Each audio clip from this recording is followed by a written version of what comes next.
oftentimes people don't know what they're really saying. And it's on us as creatives. For sure. You're actually saying this. Yes. Yeah.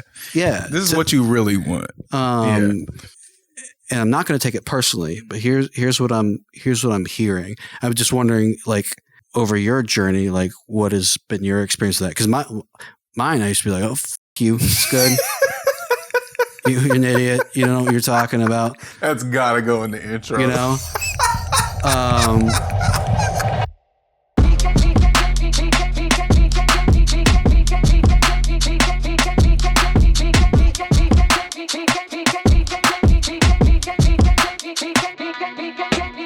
We're back, man. We're back.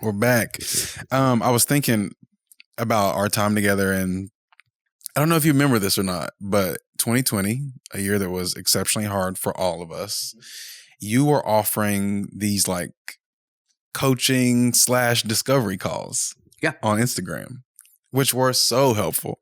And the minute that you offered, it made perfect sense for me to take you up on it, because I'm like just about to quit this job.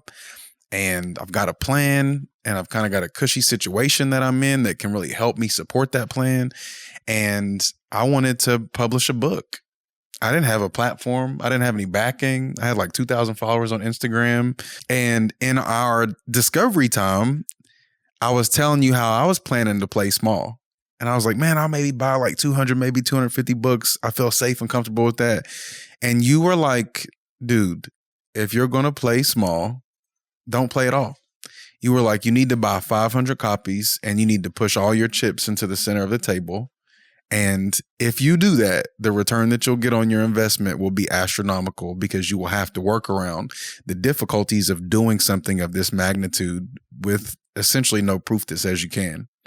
And I think about that conversation all the time. Oh, I feel like that was an inflection point in our friendship, where it went from like two dudes who are cool that hang out over coffee and lunch to like, like just up and to the right, that really maybe even kind of led us to today.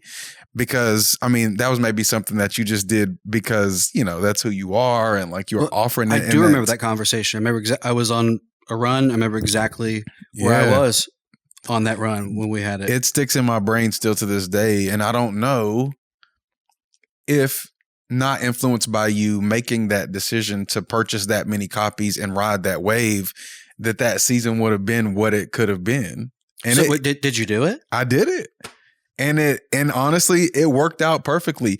That like, and that's really kind of set the stage for today to talk about, you know, these successes, unforeseen successes that came out of moments of hardship, where you're bucking up against the naked truth of like, I might not be able to do this, but I'm going to roll the dice and try. There's so much to be said about the people that you let into the ideas that you have. And that season of life, dude, was one of the best seasons of life. And I don't say that like casually, because obviously 2020 was so hard for everybody in different ways. But dude, that was one of the best years of my life. I was living in a 1,500 square foot basement apartment, running a publishing house that's an imprint of my, you know, creative agency. And I bought 500 copies and I worked that thing. I put together the marketing strategy. I started to connect with other people in my network. I did pre-sales. 2020 was like the year where the ideation of what I thought I could do met the actualization of like, oh my God, I can really do this thing. I love it.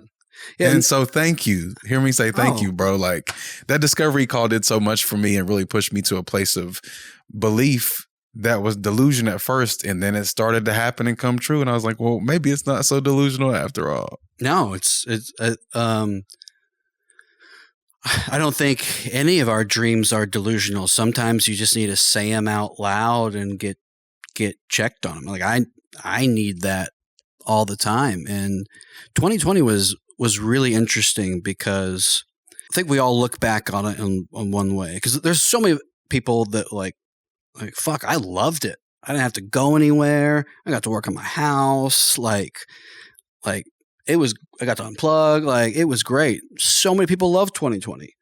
I had a really, really hard 2020. Like my divorce happened like 2 weeks before shit hit the fan.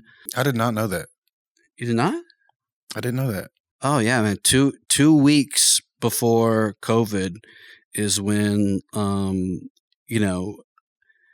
I wouldn't have been more surprised if I woke up with my head sewn on backwards that like I was going through a divorce. And, out of respect to, my daughter's mom and my co-parent, who is amazing. Like, I'm not going to go through all the details of it, but I suddenly found myself, like, business was going great, like growing a family, married, had earlier in 2019 bought like our dream home.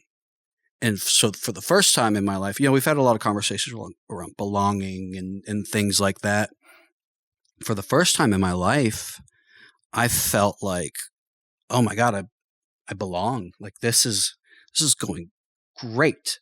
And then it's amazing how quickly things can shatter and deteriorate overnight. The same day COVID hit, every client I had lined up for the next quarter and beyond walked out the door same day. And couldn't blame them for it. Mm-hmm. No one knew what the hell was going on, And so in that incredibly short span, I went from that this idyllic sense of life to now, okay, my business might be done. I'm quarantined with this person who's about to be my ex-wife while actively going through the divorce process. Like both of us trying to work from home. We're both stepping outside to take calls from our attorneys, stepping back in, so much credit, and so proud of both of us that like we didn't bring any of that energy into that space with our daughter. We did a really great job, but all of a sudden, like, I'm locked in this place. Everything I loved and cared about is leaving. Mm-hmm.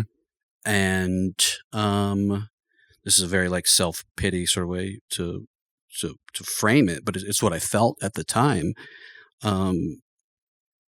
And nobody cares because nobody can care because they're all going through the wild unknown that we're all going through. Yeah. So true. So I got robbed all the bullshit. Cool parts of Sure. divorce was like your homies like, hey, let's go grab a drink. It's like there were no homies. Mm-hmm. There were no places to grab a drink. That is what led me to eventually kind of put that out on Instagram, out on LinkedIn or whatever, because I wasn't going to find enough purpose-driven stuff inside of my own home to keep my head on right. We're all seeking connection. I really want connection right now, and I feel like it would do a lot of good for me if I could add value somewhere, Mm-hmm. like maybe that selfish, like that would make me feel good about myself to have like enriching, encouraging conversations. And so to land this plane back to, we all have like, 2020 was either like, it was awesome for me or it's terrible for me. Like there's the middle ground in all of it because 2020 really fucking sucked for me. Went through, something I couldn't even fathom I would ever have to go through, especially all of those things at once, not to mention just the death that was present and the fear around all of that and what everyone was going through. It was so challenging. But like I really uncovered my greater purpose in life that year. I've always been attached to the thing I do is like the thing that is my value. But when something's taken away from you, like you really find the deeper, richer, more beautiful thing that's underneath and getting to have those conversations. I had those that year with either, younger creatives or people trying to make a big shift in their life. Like that set the stage for like what I learned I love is connecting with people, using what feels like a wild road of experiences to be helpful and to be helped in return. And that, like, 2020 was really, really great for me because it set the stage of what is going to be the much bigger part of my life. There is so much to be said about our ability to sit in the discomfort and lean into the lesson that whatever we're traversing through is trying to teach us. I really think that 2020 was like a gentle nudge or a not so gentle nudge for many of us to introspect more for the sake of extracting something to share with other people. I learned a little bit about that in 2020, but I really learned a lot more about that sentiment in 2023. Fresh out of a very difficult romantic partnership. Also at a time where the success that had really shown up in my life in a significant way was starting to cease a little bit. And so it kind of felt like if the sink was filled with water, somebody just like unplugged the drain clog, and it slowly just started to like dwindle down the drain. And all of this water that I thought that I needed to use was being taken away. And I'll never forget, one day I walk into Chrome Yellow. I'm at the bar where I typically sit, and I had so much in my heart and on my mind about the creative process, about the journey, that I've been on, about everything that I'm mulling over from what I had just experienced. It was just a tumultuous time. And I feel like God spoke to me and said, creativity is one of the ways that you process your grief. And that was January of 2023, and it really set the stage for what would be the rest of my year. Speaking opportunities that I'd had the 2 previous years weren't really coming back.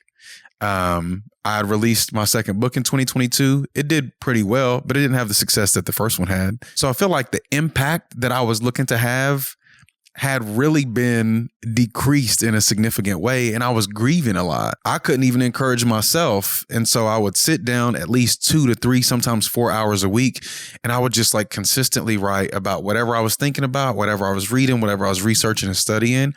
And out of that, the process of grief, it shared so much with me that hopefully I'll be able to encourage other people with in the coming years, because of the ability to press into and lean into the lessons being taught by the discomfort that I felt like I was just doused in.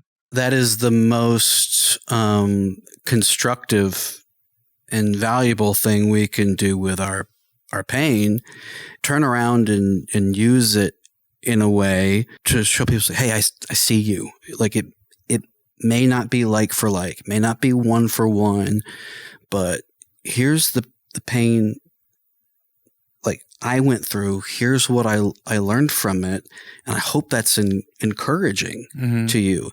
That's actually the most powerful thing that most people need, because I'm so fucking sick of unsolicited advice. That don't be pissing me off, bro. I'm not going to lie to you. Yeah.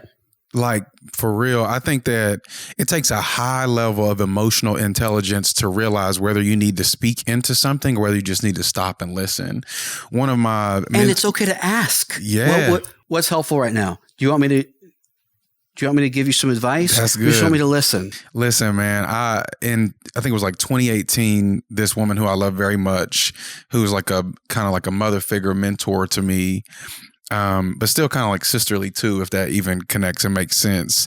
She's got a number of kids, and we were talking one time, and she says, anytime that my kids call me to talk, the first thing that I do is I stop and I ask, hey, do you just want me to listen, or are you looking for me to give you some advice?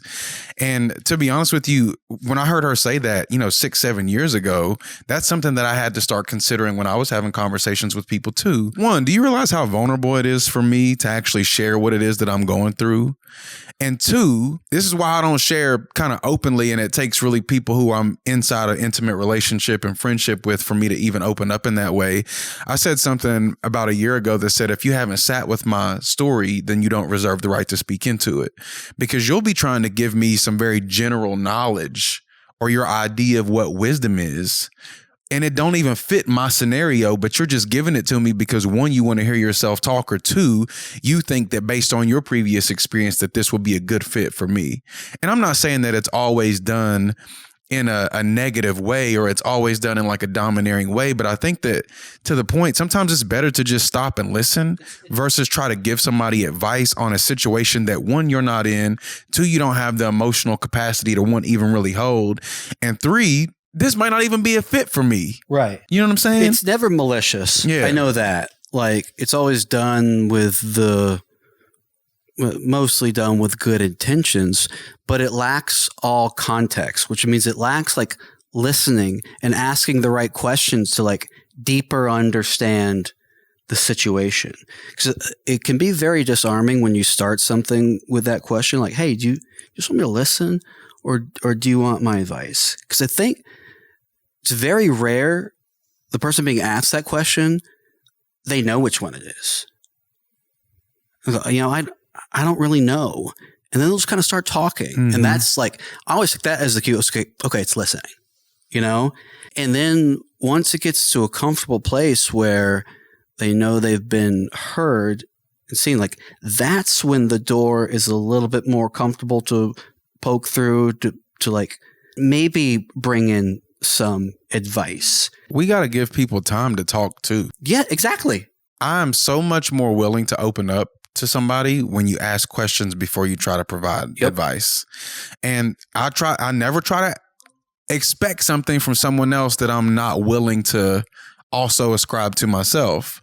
So I'm like, okay, if I want people to listen to me, or if I want people to hold space for me to talk, then I need to do the same thing for somebody else. And so typically, if, I bumped into a friend of mine the other day and they seem to be going through some stuff. And I kind of, I got this stuff of my own that I'm dealing with, and I don't necessarily have capacity for it. So like, they just unsolicitedly open up and share all this stuff. And I just started asking some questions. Well, tell me more about that. Okay. Well, why does it make you feel that way? And what are you going to do with it? And sometimes people just need like a soundboard to just bounce stuff back and forth off of them so that they can get to the conclusion that they already have in their mind. They're just seeking a way to get to it and grasp onto it. We just need to not be alone in it. Somebody actively listening on the other side, like, is so many times plenty for us to arrive at our own conclusion that's right without needing advice. Yeah. So I've been thinking about this lately. I think that always hearing yes in life, when it comes to opportunities, when it comes to invitations, when it comes to seeing any kind of form of success, being told yes consistently is one of the worst things that can ever happen to you. Like being told yes to you. Yes. Yeah. So you apply for the job, you get the job. You wanted the promotion, you got the promotion. You wanted the dollar amount, you got the dollar amount. You wanted an extra gig, you got the extra gig. And I think that adversity in the creative space and on the creative career path, which is very unconventional, it is very up and down. It's unpredictable. I have best experienced breakthrough in my creative process and the discovery of things that I actually wanted to do by being told no consistently. It's the only place there's breakthrough is in failure. And also, it's not something you can manufacture inside of a creative journey. Some people just get yeses all the time, and they get to a real sticky point later on. The no's start happening, and it feels so uncomfortable.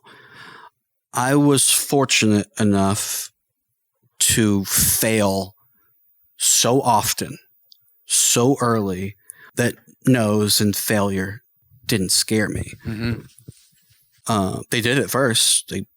They sucked. the amount of showcases I played for record labels, because that's how they used to do things back in the early 2000s. You played at 11:30 in the morning for a bunch of executives that were going to decide the whole future of your career that morning. No, not good enough. Not like, and even down to like nitpicking our style, like even flat out saying like, hey, the band is great. Like this member's got to go. Mm-hmm. You know, like a lot of strange no's to deal with. No can become a few different things. It can become that chip on your shoulder. It's like, no, fuck y'all. Like, I know what I'm doing is good. I'm going to iterate. I'm going to try again. I'm going to keep going. I'm going to make something really good. Or it can be the thing that stops you and you go become a real estate agent, you know, which noble profession, don't get me wrong. But the amount of people I've seen quit a creative pursuit because they felt they needed to check another box more quickly was sad. There's this book called The Second Mountain, and a dear friend, mentor of mine, mentioned it to me recently when we were hanging. And I was just kind of telling him, like, you know, I'm 30 years old now. I would like to think that by this point in my life and my career that I would have accumulated X, Y, and Z, and I should be better positioned to receive this and that. And it really was wrapped up in the idea of yeses, like we're discussing. And he was sharing that in this book that the author talks about how on the fortunate journey of someone in their career on the first mountain of their life, it's the accumulation of things, money, status, success, material. And then they get to this point when they've kind of like capped in this career that they've been in, that they're like, dang, I'm missing all of these beautiful, intangible things that are really important to me. Is my community there for me? Did I forsake family for my career? You know, do I believe in God? Is my spiritual journey okay? How am I doing emotionally? My mental health isn't what it could be, but look at all this stuff I've got. And he was essentially saying that when people have this revelation in the second part of their life, this existential crisis causes them to move over to what's referred to as the second mountain and traverse that trail and discover these things that are really significant to them, that are intangible, that they didn't accumulate on the way up the first mountain. And I thought a lot about that conversation when he and I were having our conversation. And I realized that my life has kind of been a little inverted. I'm on, you know, I'm not at the peak of the first mountain, but I'm looking around and on my way up, I don't have the accumulation of things. You know, I don't have material wealth. I don't have crazy monetary, you know, value based on things that I've got in my life, even like status and things like that. It's all really subjective, but like I've got the intangible things. I've got a community of people that love me. I've got a beautiful family of folks around me that care about me. I've, you know, got wisdom. You know, my brain is intact. You know what I mean? My frontal lobe is finally closed. You know what I mean? And I just wonder how many people in their creative journey are able to delineate the importance of which mountain they're on. I like to think we're getting better at it. It's still happening too late in life for folks, but I mean, this isn't rocket scientist, but you look at any advice, anyone who's, you know, gotten any sort of success later in life, they never look back and go, you know, I wish I spent more time climbing that first mountain. You know, I was watching a podcast the other day.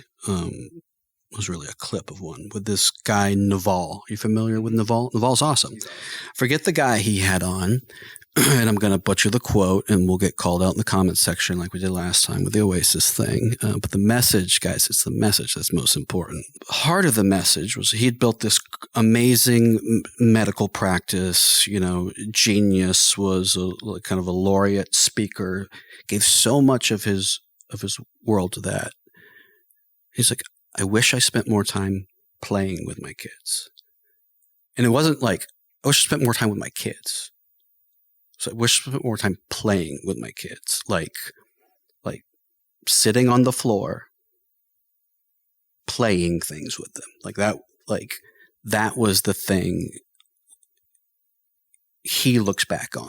And that is that intangible side of things. Because those are small moments where, like, we can always justify, as a parent, be like, well, no, now's not the right time for me to get down on my knees on this hardwood floor to play with you because I have this thing to do, or my knees hurt, or whatever it might be. And then that happens again and again and again and again. And then they don't want to play with you anymore. I'm not saying because of it's a reaction to me not being able to play with them. It's just because they outgrow it. You've missed it. You can't ever go back to that. And those are the intangibles that we can shove aside because, no, this thing demands my attention right now. Like, I need to build.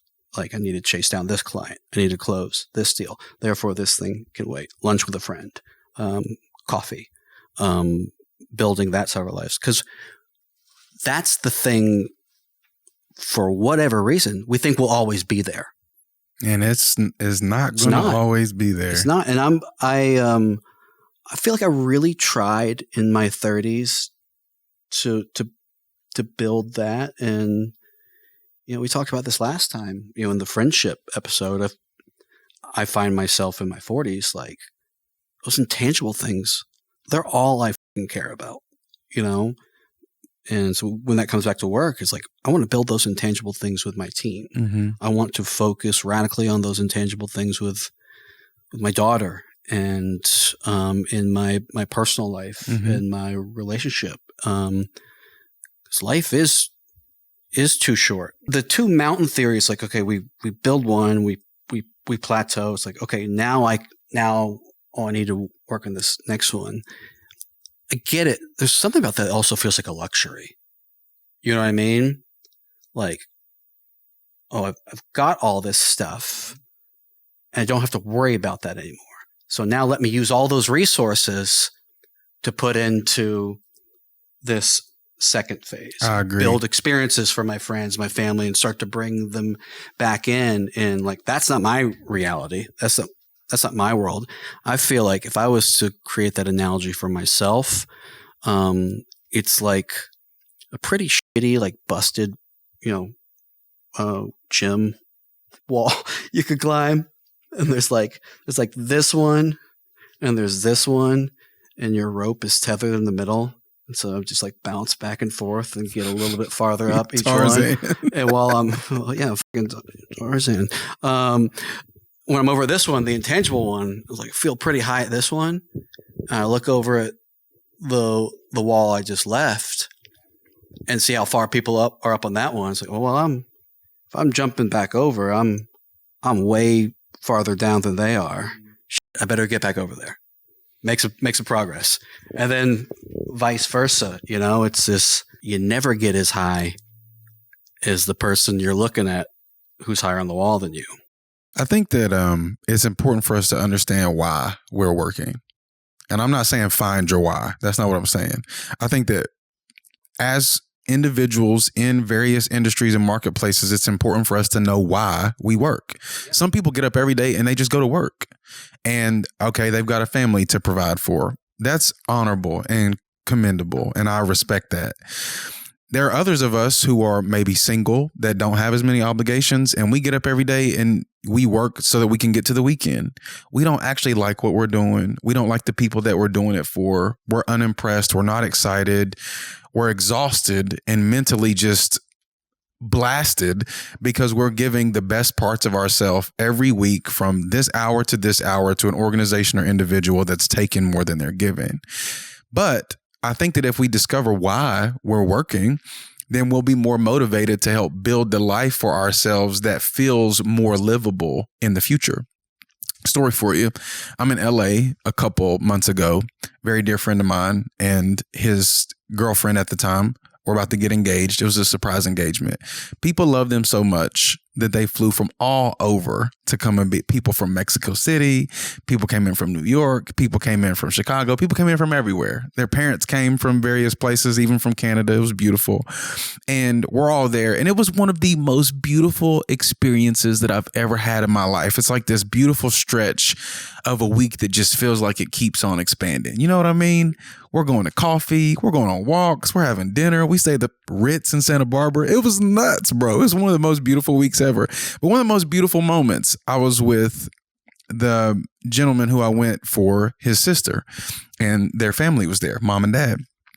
And we're walking through Frogtown in Los Angeles County, and we're having a conversation and just like looking back at this beautiful group of people, older, younger, multiple generations, different expressions of life. And I'm getting like emotional thinking about it. And we're talking about the discomfort from the jobs that we're working and how we're not having fun with the things that we're doing. And we just both landed on like, this is life. And this is the life that we want to live. And there is nothing more important than right now. Because what is it worth for me to work at this job that I hate, to keep getting this big paycheck or this small paycheck that just gets obliterated by the American economy, to have a couple of experiences and hopeful that my manager will approve my PTO so I can actually go spend 5 days out of my year in a space that I wish that I could be in a lot more. And then looking back and seeing multiple generations and being like, damn, life is so finite that how many more experiences do I have like this with the people that I'm with before they're not here anymore?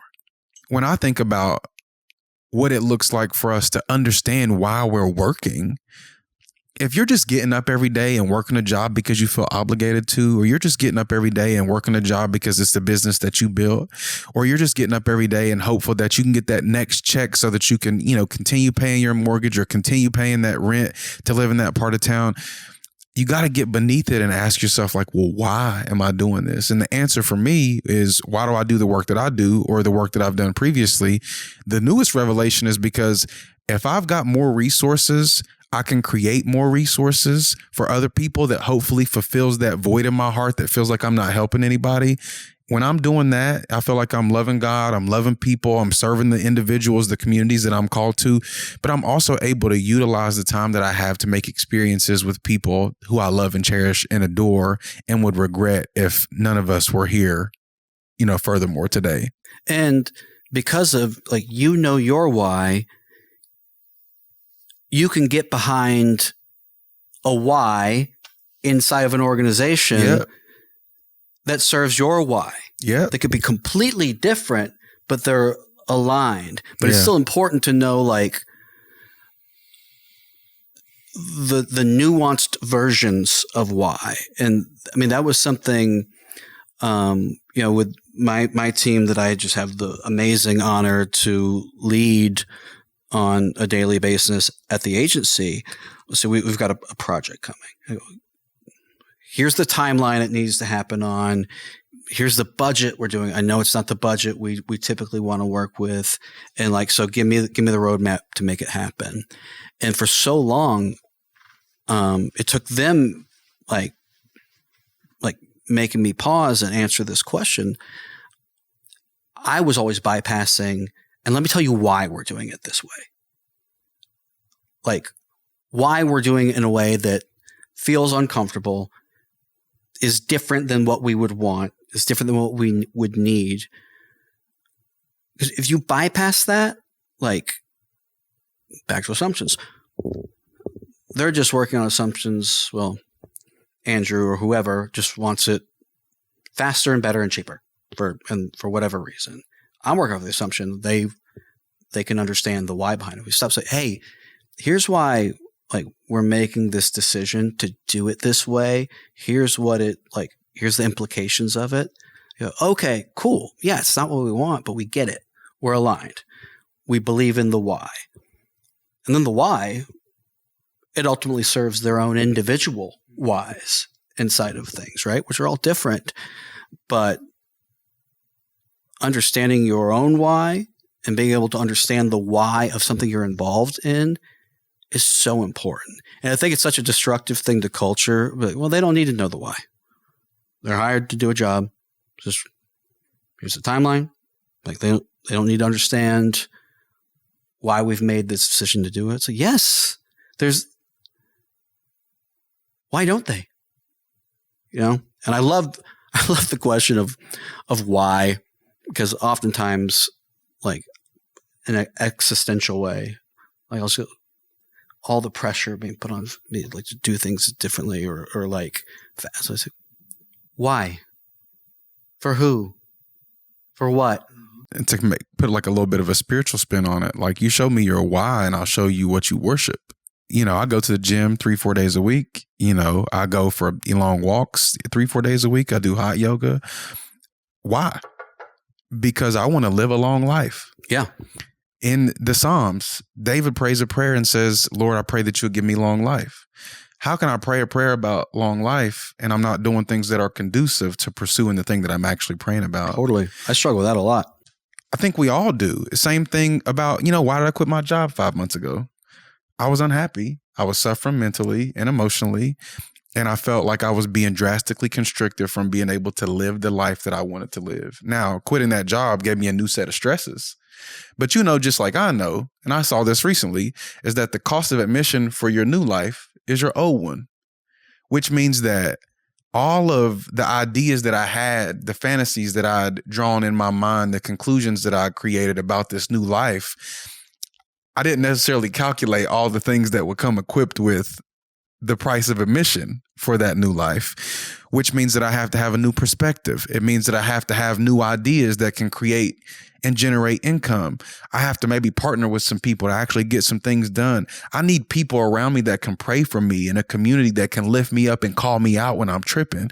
So if I say that I want a new life, if I say that I want this dream and I want to chase after it and obtain it, then I can't live in the same way or think in the same way or behave in the same way or believe in the same way or pray in the same way that I previously did, because there's a new Nigel in this new life that I'm after, and you can't intermingle with the last Nigel and the version of yourself that you were previously if you actually want to obtain the thing that you're after. It's so important, especially when thinking about like making a huge jump, because there's such a season of discomfort. I remember when I was wrestling with this, when I was working in the fashion industry, it was stable, it was secure, it was mostly a clock in, clock out job in a cool industry with a cool job.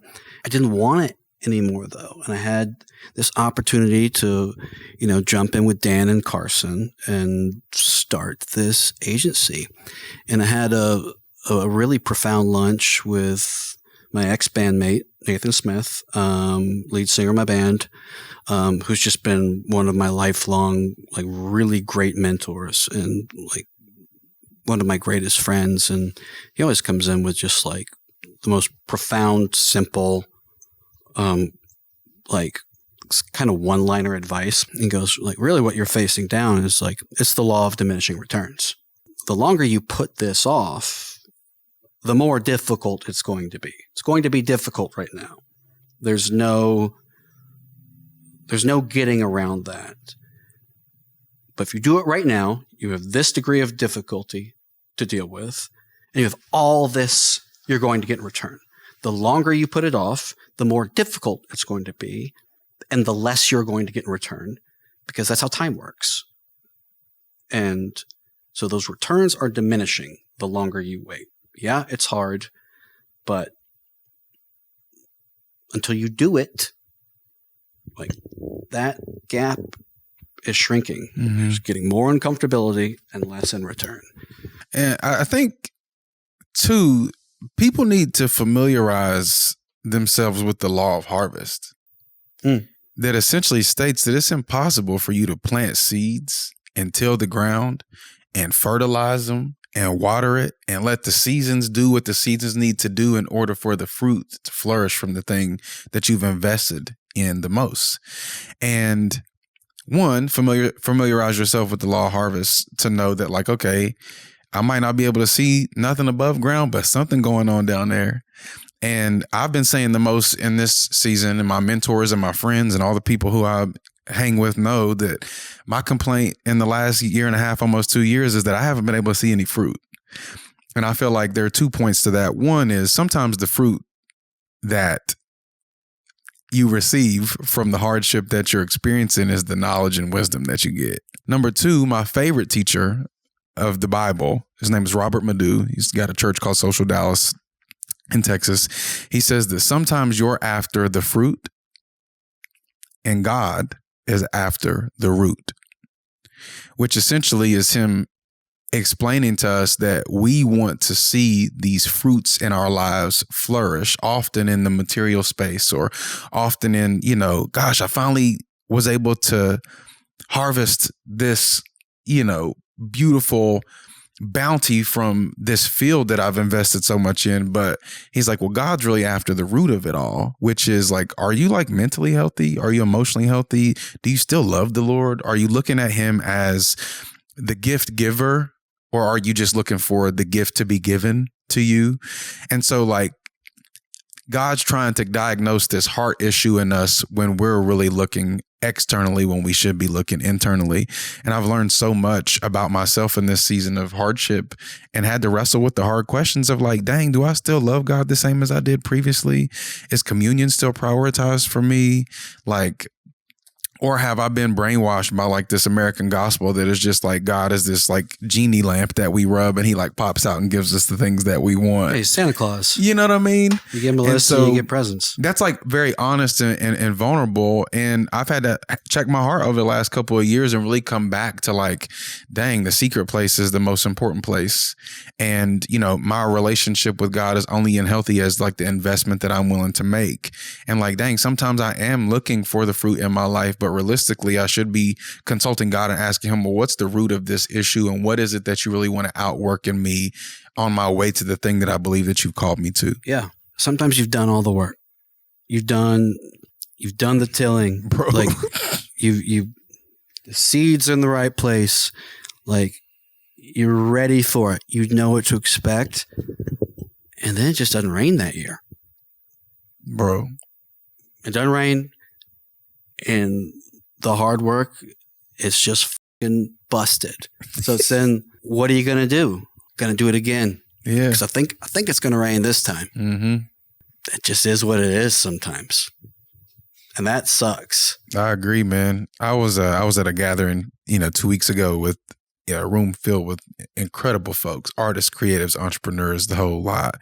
And the guy that was teaching us, his name is Dave Gibbons. He was talking about the creative journey.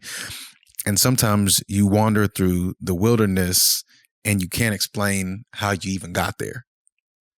And you're in the midst of it and you're upside down and you're frustrated and you're learning, but there's no way to explain, practically speaking, based on the effort that you put in and the ideas that you pursued and all the good that you did in the world and all the right steps that you took, you still ended up upside down and nobody can explain it. And you just find yourself wandering, looking for solutions in a situation that you didn't sign up for. Well, I think it's a little bit different. I don't think you find yourself there, because as a person who's found myself there deeply, and I actually had this kind of light bulb moment in Israel last year in the wilderness where David was hiding from Saul, is the situation I found myself in my own life. It wasn't inexplicable. If I look back, I connect the dots. I can see how I got myself here. I can see the right decisions I made along the way. Like, yes, this wasn't expected, but I can see how your heart being in the right place, making decisions you think you're right, leads you to a point that you're completely lost and unfamiliar. And that doesn't remove my culpability from the situation and go, well, I'm now here because the universe fucked me. It's like, no, there are reasons here. What can I learn from them? What was in my control, what was out of my control, and what is currently in my control, because I wasn't willing to accept that I actually had nothing to do with a place I found myself in, All righty. Let's talk about work, like inside of just a creative pursuit of life. Yeah. So two quotes I've always loved when it comes to creativity. Because I think as you're stepping into maybe a creative career or creative pursuit of life, or people outside of it, they kind of wonder, like, what's the magic trick? Like, it's always about inspiration, right? Rick Rubin talks about this. He calls it the source. He's got his ideas on it, which are profound and interesting, but all the greats come back to sort of one sort of simple thing. I'm going to read two quotes. One is a bit more abrasive. We'll start with that one. Okay. But so Chuck Close, are you familiar with him?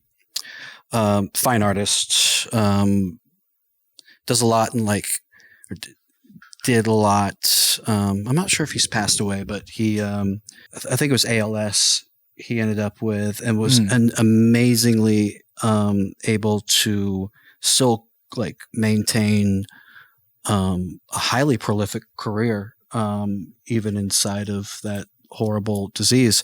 It says, inspiration is for amateurs. The rest of us just show up and get to work. Right? My homie, Picasso, right here, says, inspiration exists, but it has to find you working. And your life, since 2023, continuing to try, continuing to create, to continue to produce, how does those quotes land with you?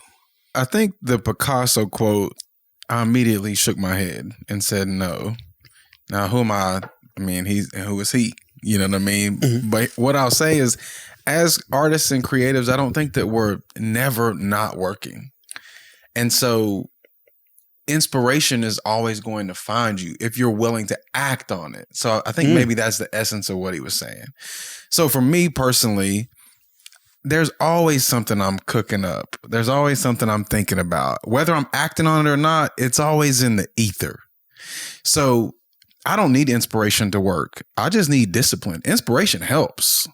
Exactly. But I just need to be disciplined. And so from 2023, I told myself at least 2 to 4 hours per week, I was going to sit down and write. Writing doesn't take long for me. When I've got an idea, or I got something that I'm studying, or I've got a solid point that I think that I can make, I can probably write something pretty good within about 30 minutes, a 45-minute window. So when you disagreed there for a second, what was it you were disagreeing with? I just don't think that you have to be working in order for the inspiration when it finds you to actually work. Sure. So what I'm saying is we're never not working as creatives, which means that if I am inspired by something, a movie that I watch, a conversation that I have, a song that I listen to, maybe I just pull out a notes file, or maybe I just take a mental note. I'll get back around to it. So it's almost like we're building up an inspiration Rolodex, if you will, that we'll go through when the time comes for us to sit down and execute the discipline. So I think what I disagreed with was, I don't think that I have to be at my desk with my hands open, just praying that an idea hits me, or inspiration finds me so that I can work. I'd have to have the discipline and the desire to work. And then I can pull from my Rolodex of inspiration if/when. Totally. Yeah. You know what I'm saying? Does that make sense? Maybe we're saying the same thing, just using different language. I think so. Yeah. I think it's what is the definition of working? Because as creatives, and living a life in a creative pursuit, which I think is very different from having a creative job. Mm-hmm. You are always working. 100%. Everything is fodder, right? Everything is usable. And I think I'd like to think that's what it means. It has to find you working. It has to find inspiration finds you when you're aware. That doesn't mean yes, I'm at my desk, whether it's him, working with the materials. Mm-hmm. I have to sit down and just work with materials, and inspiration will come. It's it's always around. And because I'm always working, I'm always aware. I like that first quote, though. Oh, you like that one better? I like that. And I'll tell you why, is because I think that sometimes we become too professional. We become too great an expert in our particular field. And the thing that's worked for me, I keep this picture of me at around 5 or 6 years old on kind of my board in my office. And it just reminds me like, bro, that same childlike wonder that you had, that same excitement, that same desire to learn, the same capacity you had to ask questions, you have to keep that the older that you get. Mm-hmm. And if we can continue to adopt the approach of an amateur and the curiosity of an amateur and the lack of expertise, but also keep that same devotion and discipline and knowing that like you're still slowly mastering your craft, that's where the most beautiful things get created. Yes. And so I like the first quote about what it means, you know, to be an amateur, because I don't know, you just ever been around somebody and they just know it all, or they've got all the answers and they know how to solve every problem. It's like, what fun are you to be around? It's not fun. No, like there's no room to explore when you don't approach things like an amateur. So even in conversations with a person, you will people are always changing. Yep. People are always evolving. People's ideas are changing. You even look at who you were a year ago versus who you are now. You're probably not the same person. If you are, like, that's okay. But like, we're evolving at a rapid pace in the world that we live in today. And so I should stay curious about you as a person. I should notice when your ideas and your perspective has changed. I should notice when you're up or when you're down or when you're engaged in your work and when you're not. And it's the same way when we approach our work. It's like, dang, what's energizing me right now? Yeah. And even amateurs are able to adopt new ideas and new approaches to old work that they've done. Everything is in creativity, I think, is about approaching it with an amateur point of view. So maybe what we're both saying is like kind of like that Chuck close quote, because he was like, inspiration is for amateurs, and he's not an amateur. You know, like I think what we're saying is sorry, like, Chuck, I'm not as professional as you, brother. Yeah, like we're not about that. Yeah. So if I could talk for a second about, I gave this kind of like keynote's too generous a term for it, but a bit of a talk to like our company at large last year around a concept I'm sort of like workshopping called conscious creativity, which I think you might dig if I could talk about it for a second. Come on. So talking about the Sphere in Las Vegas, right? I went there, saw U2, greatest experience of my life. It's immersive. It is all encompassing. Sight, sound, smell, everything. It's unbelievable. And what a marvel to pull off. Okay. And let's go ahead and caveat and say this isn't true, but the message is still the same. The story I heard, rewind several years back. This is like a Big Fish-esque sort of story. We'll call it that. There's a restaurant in Dubai. There's a few of them all over the world. Sublimotion. It is this immersive dinner experience. You have 7 courses from all over the world, and they change the setting of the room with every course, right? It's interactive multimedia. So, you know, you're in Nigeria, and then you're in, you know, Nepal, and then you're in California, right? With every course, they change it. Fast forward, they're in meetings talking about the Sphere. What are they going to do to make this a special experience? How do they create something really unique? All the key stakeholders in this high organization, they can't quite crack the code. And they're all experts in what they do, right? There's this accounting guy, raises his hand. Hey, I had this dinner. It was really cool. It's like, I know this isn't my lane, but this was really cool.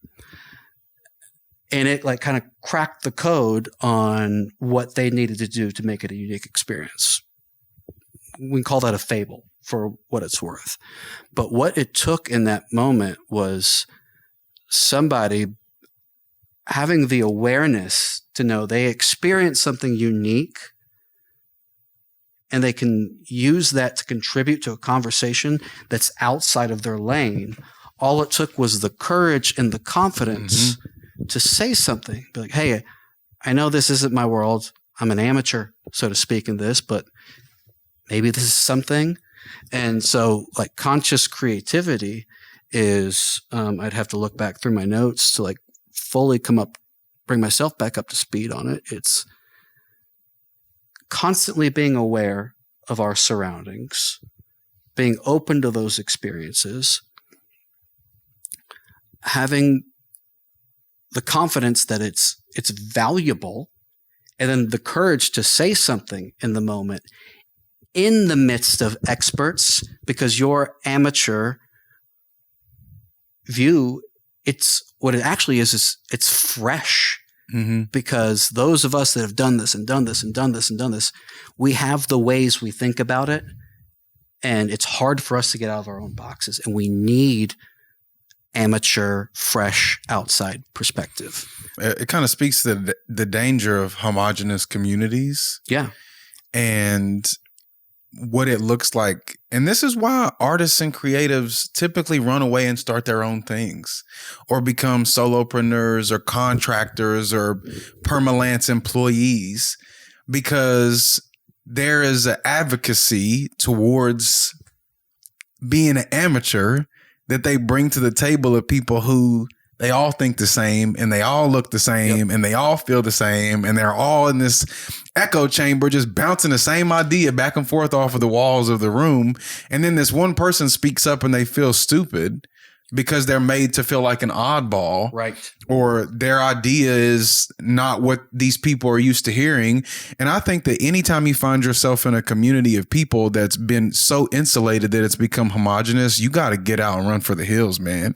Because odds are, even if you are a little different, you're more inclined to become like them because of your proximity to those people. But yes, that's exactly it. Is like, how inside of creative conversations do we normalize the courage to speak up out of something that's outside of your lane, because that's what's deeply needed inside of these. Because, like, think of myself as a creative, and the things I'm working on personally, like what I am deeply starved for, which is like, while personally, like, I'll share stuff with you, I'll share stuff with Nathan. It's like, I want to know where my blind spots are, and I want fresh perspective and things.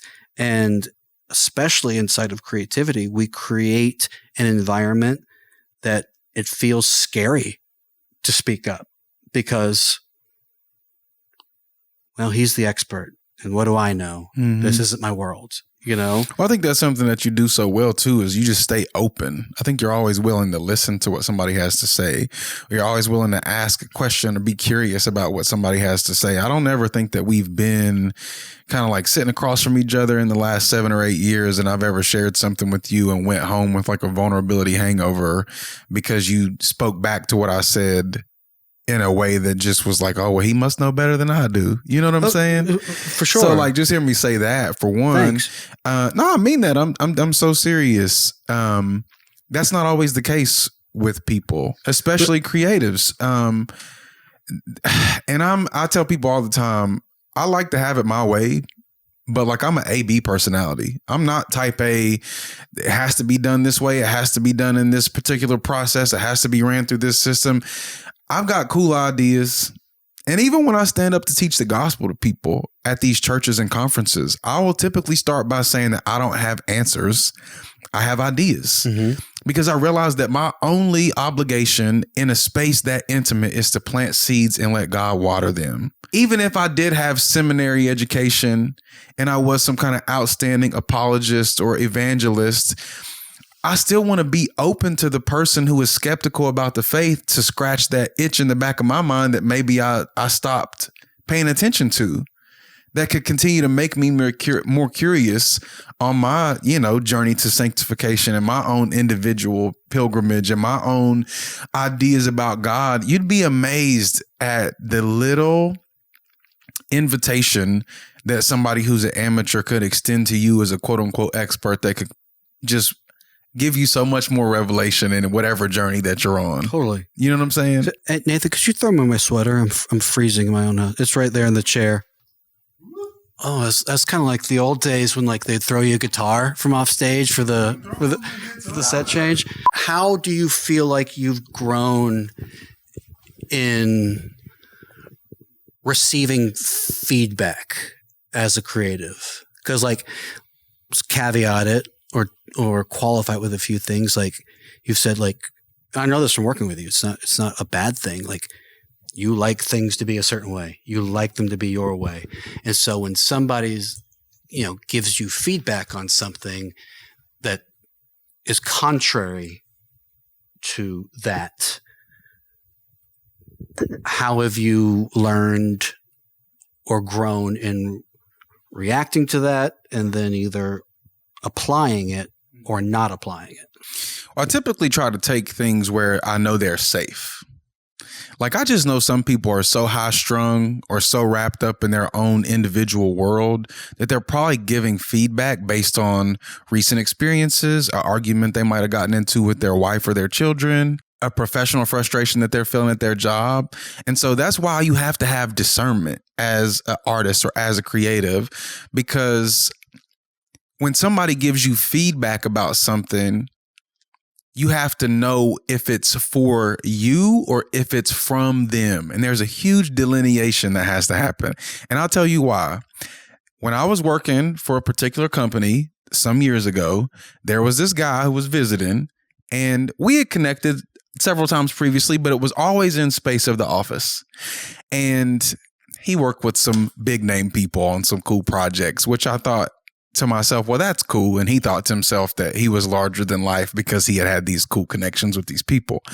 And this dude was such an asshole to me based on information that he had from a person that I work with who happened to be in leadership. And he came to me and tried to give me this pseudo prophetic word about how I should be more grateful for the job that I had and be less entitled. Me and this dude, maybe before this conversation, had 3 conversations that lasted under 3 to 5 minutes. He don't know nothing about me outside of the information he's been given from a person who I work for. And from that moment forward, as it pertained to anything prophetic, as it pertained to anything professional, I began to pray for more discernment surrounding whatever information was incoming. Because people do this all the time. If they've got authority over your life, if they've got any kind of influence over you, if you're somebody that they really trust, again, it comes back to how curious are you versus how commanding are you, right? So all this to say, I take my creative projects and I take my artistic endeavors to people and places where I know that they're going to be safe. So I've got like a small group of somewhere around like 3 to 5 people who I trust creatively, that have walked with me, that know my story, that know the time and effort that I put into these things, that typically help me arrive at some conclusions that I've made before I've tried to execute the project. And I'll say, hey, here it is. I want to pitch it to you. I want to give it to you like it's live. I want you to read over this. I want you to tell me what you think about this thing.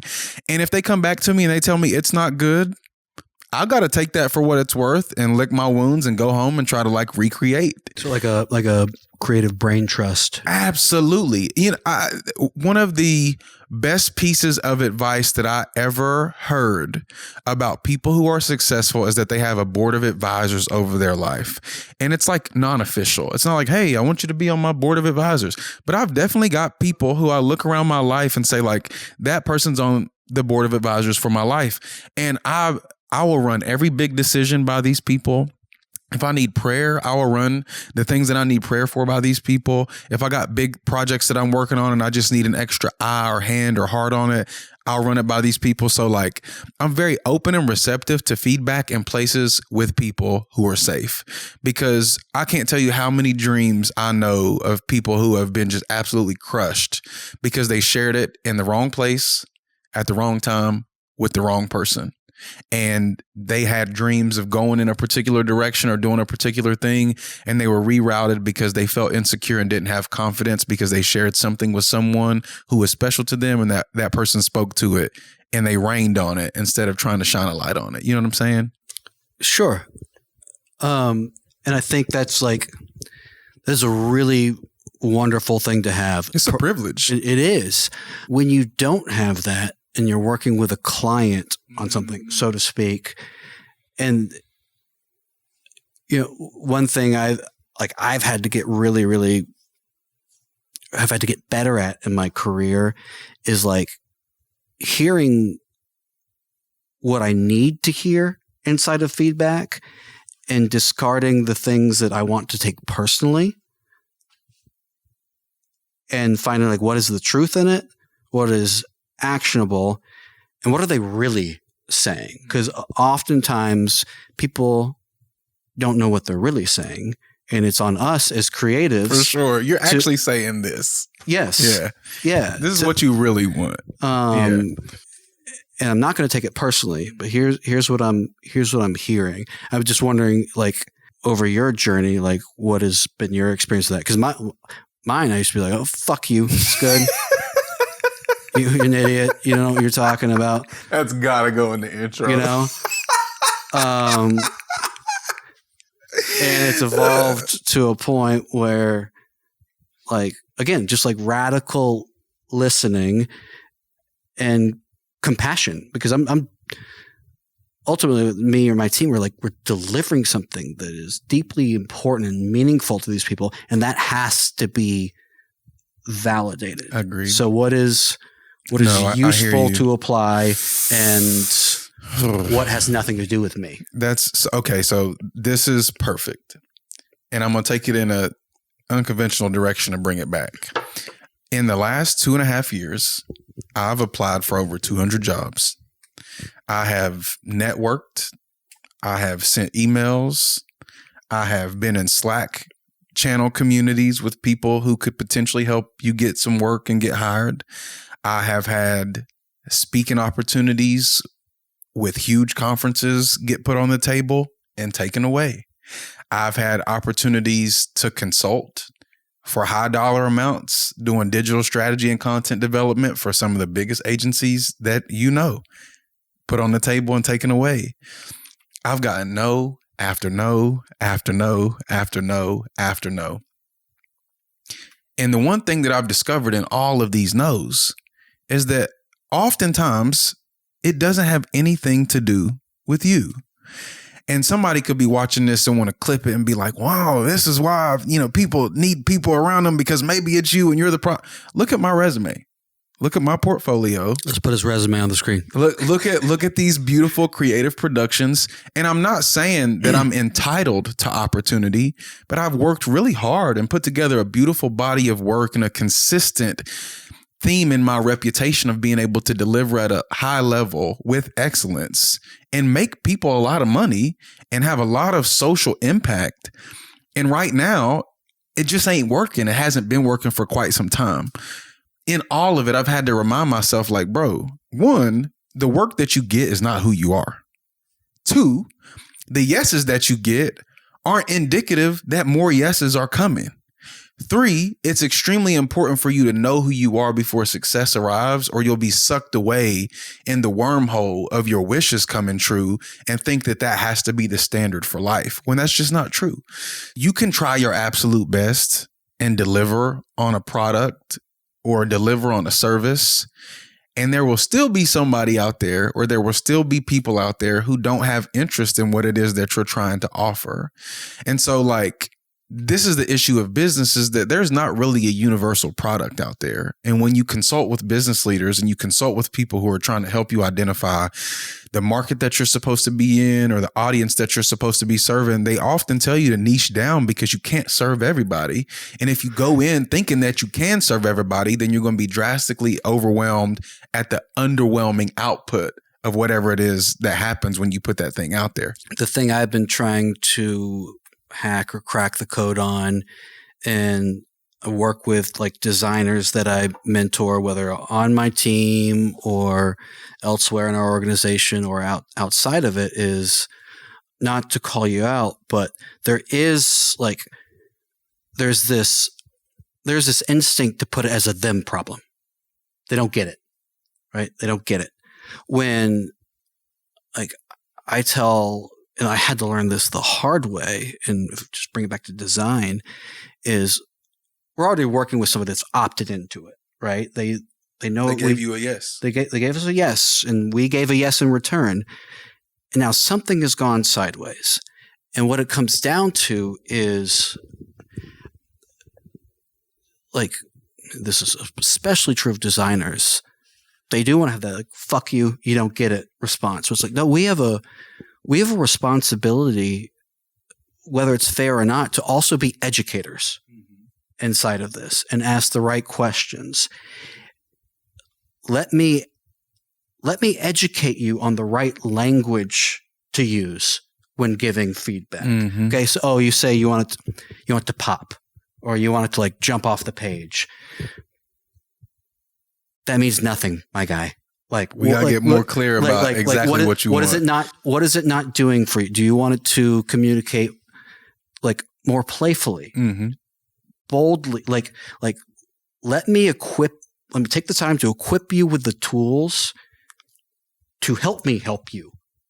Because oftentimes it's not a them problem and it's not a you problem. It's a communication problem.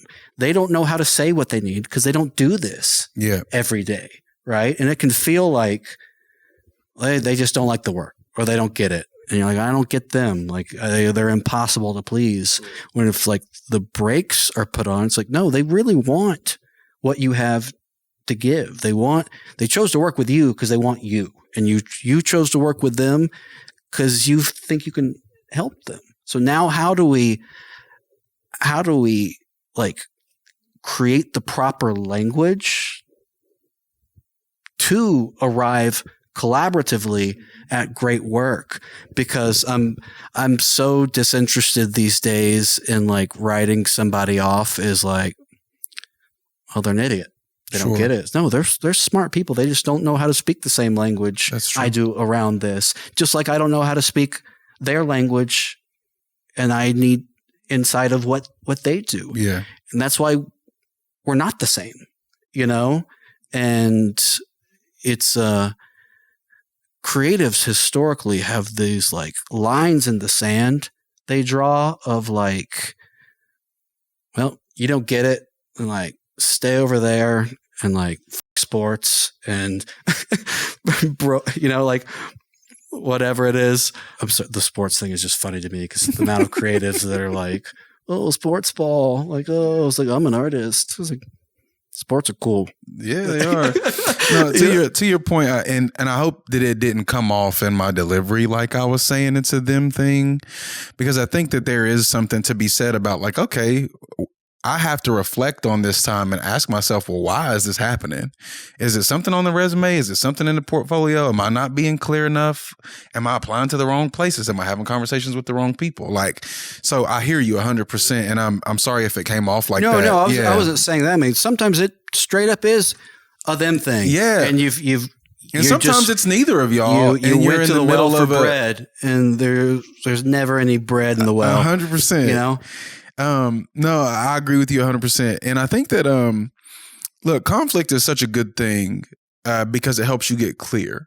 And dude, I can't tell you the amount of times I've worked on a project with somebody, whether it was doing art direction or some kind of like copywriting or script writing, and the eye to eye on what they want versus what they're like, if you didn't need me and I didn't need you, we probably wouldn't be working together, So maybe it's a dollar amount that you're offering for my services. Maybe it's my particular like craft that you're in search of being serviced to you. But like, I think people often forget that like business doesn't happen without two parties. You create a product, nobody comes to your store and buys it, you don't have a successful business. You know what I'm saying? It's relationships. Absolutely. Some people are going to be frustrating to work with. And that's just going to have to be what it is.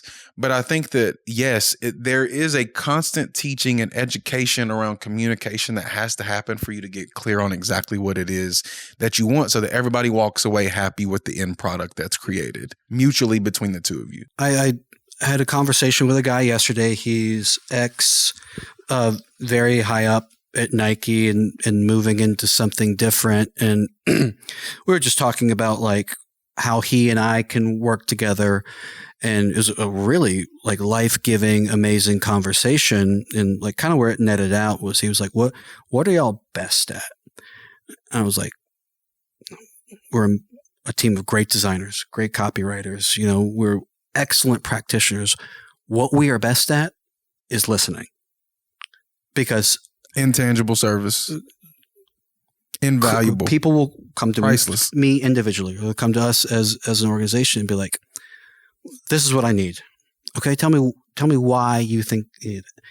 And they go into the why, and they don't know any better because it's not their world. What I can hear by listening really well and living this world is, oh, I know you think you need that. Based on everything you just said, you actually need this. Could take the money and do the thing they think they need. They're going to be unhappy.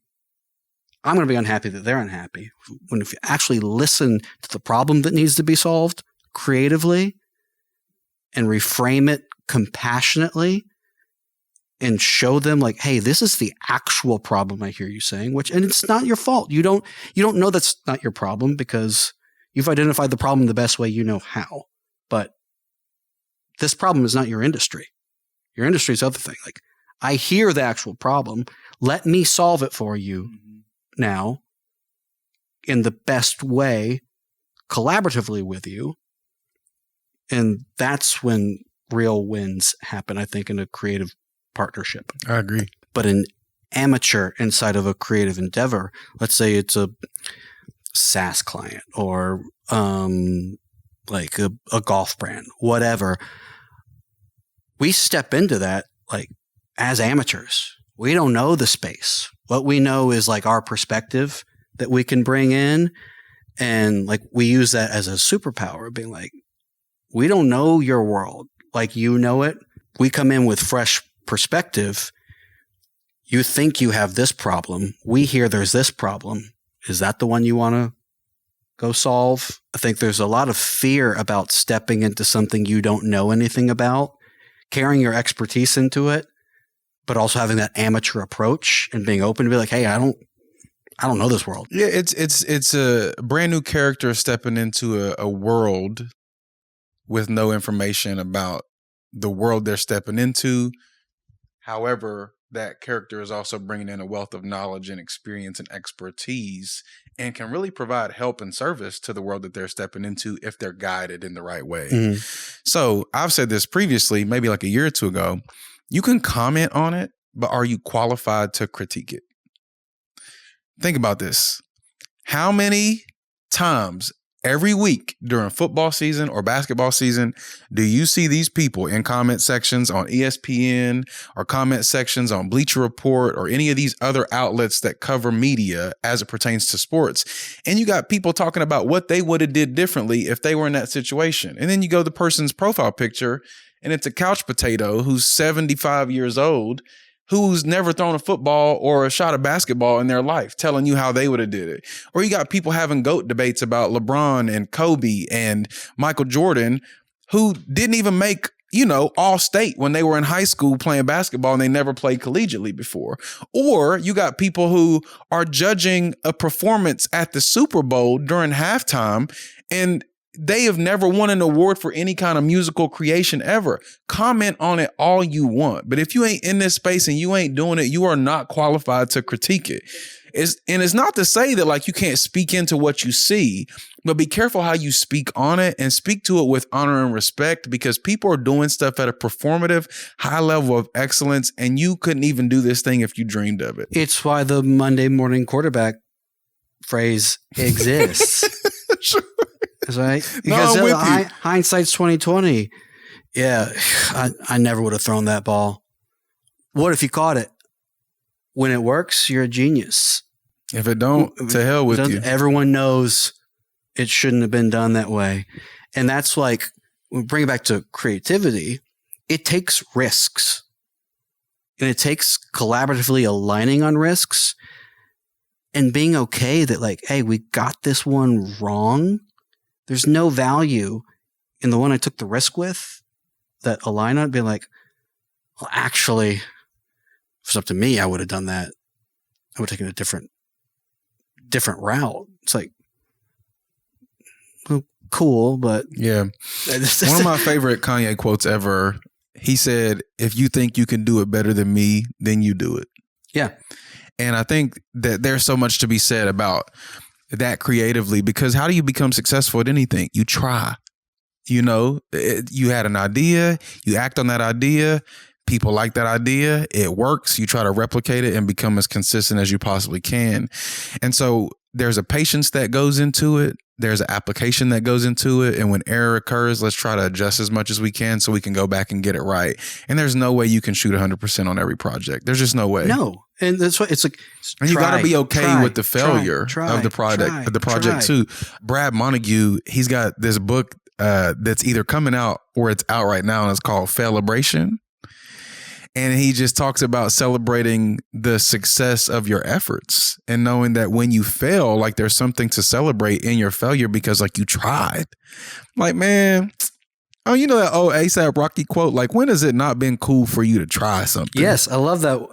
I love that quote. Like, man, we just out here trying. Yeah. And when we try something together, the only thing that makes the relationship insufferable is me trying to execute the way that I see the idea in my mind and not considering you in our partnership working together.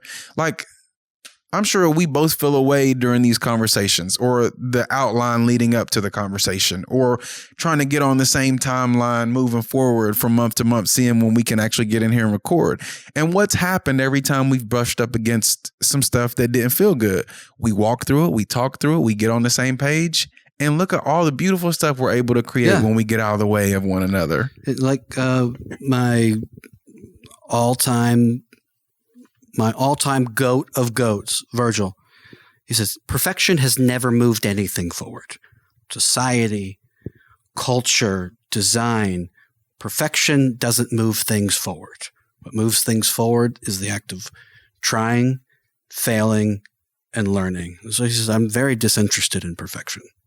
Like, I'm interested in doing lots of it. I think creativity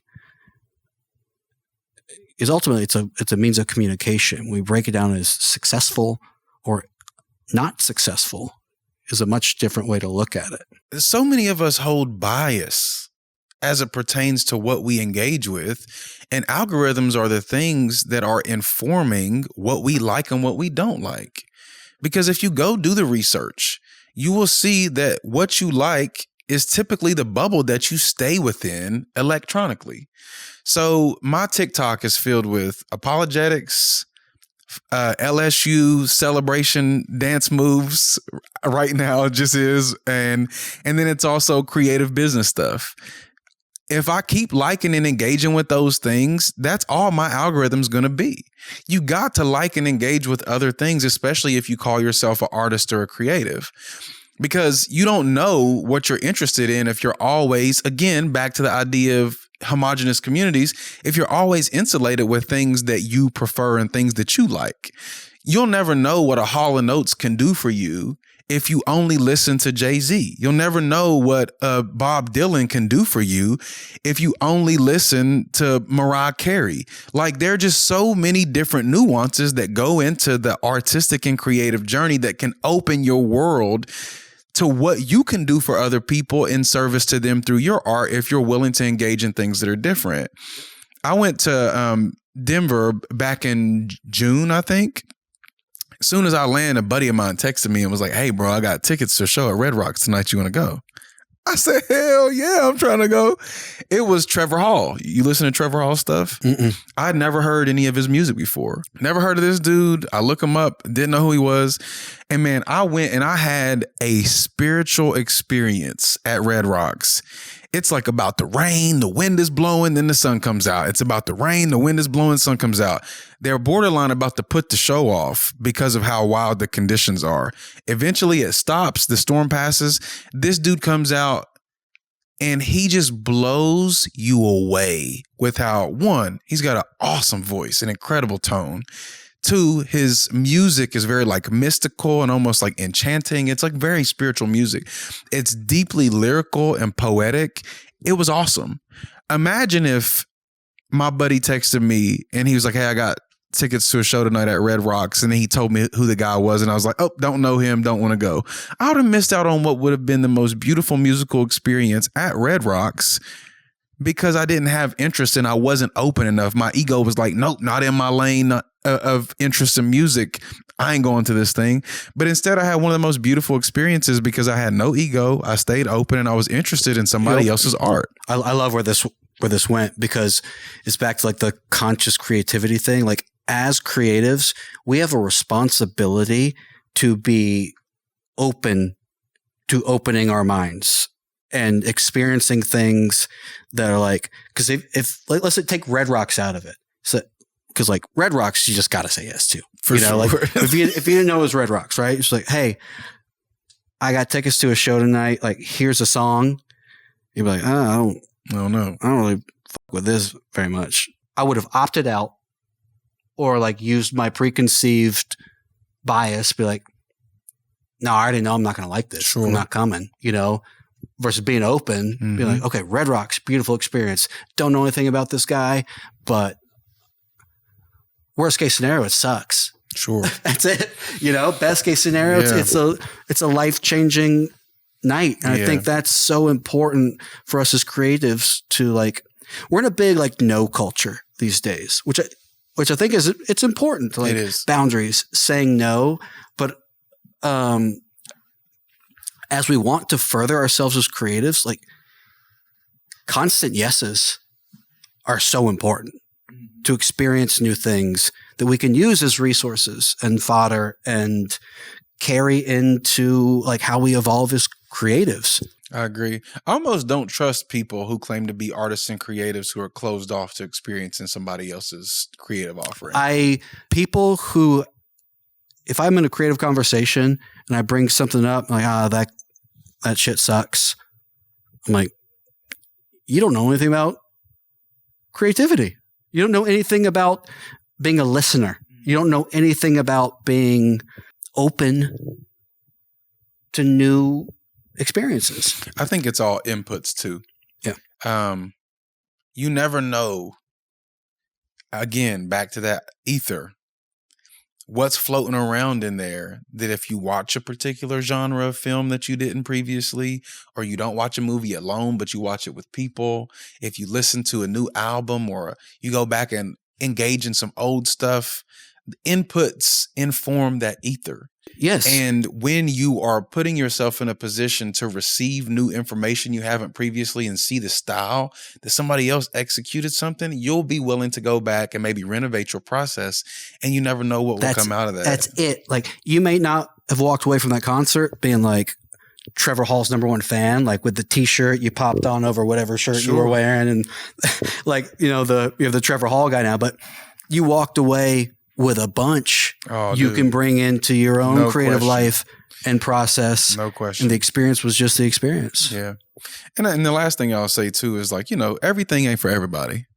That's people, it's places, it's products, it's experiences that we have, environments that we exist in. Everything ain't for everybody. And one of my favorite Kurt Vonnegut quotes, he just says, what should young people do with their lives? He's like, good mostly, and work, yes. But they should also be creating community. And I say that because in the idea that everything isn't for everybody, whatever you offer has a community of people who will engage in it. They'll probably pay for it. They'll probably show up and support it. And it's important to find your people, but you'll never find your people if you're afraid to put your stuff out there and you're willing to neglect what somebody else is trying to put into the world for the sake of safeguarding your own creative process. Yep. Because in the same way you show up and support somebody else, somebody is doing the same thing for you, and it might be the first time. And so I do think that there is this beautiful creative circle that happens that's very reciprocal, that informs the way that we engage and also informs the invitation of the way other people engage in our stuff too. And we hope they pay for it. Money is good. And on that note, for no more than the cost of 7 cups of coffee a day, you too can become an imaginary friend. So click the link below. So closing thoughts. I think you and I, being creatives, living a life in a creative pursuit, which again, I think is much different than having a creative profession. Like, I think this is something we've only scratched the surface on today. I think we could do 4 episodes on this, and everything we do comes back to this. And I love today's conversation because, like, it's not a completion of anything. It's a starter of still what's yet to come in imaginary friends. I agree. I think I would just say that, albeit the journey is exhausting. With me? No, just the creative journey in general. It's important to account for the good work that you're doing. Yes. And I was talking to my mom last night, and she rattled off like 10 affirmations, just unknowingly. I'm telling her like my mental state and what I'm going through and she was like, well, she's like, at least you ain't doing this and you ain't doing that. And she named like a list of bad stuff. And she was like, but on the flip side of that, like, look at all the beautiful, good things that you are doing. And she listed off those 10 more things. And it just like uplifted my soul. I was like, dang, Mom, like, thanks. Like, it feels good to hear it from the person that literally gave you life. And in that moment, I could not help but think, of Galatians and how we're encouraged in scripture to not grow weary in our well-doing. And one of the ways that you avoid growing weary is acknowledging the fact that you're doing well. So a big part of creativity is imagination. And in a world where we're constantly beneath the rubble of people's ideas and the perceived form of success and economic turmoil, it's important for us to like go inward and be like, dang, like I'm doing well at this and I still think like this and I can provide a service like this. We got to imagine and reimagine.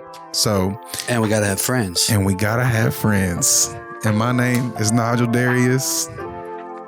My name is Andrew Averso. And this is Imaginary Friends. Conversations you wish you had with people you wish you knew. All right.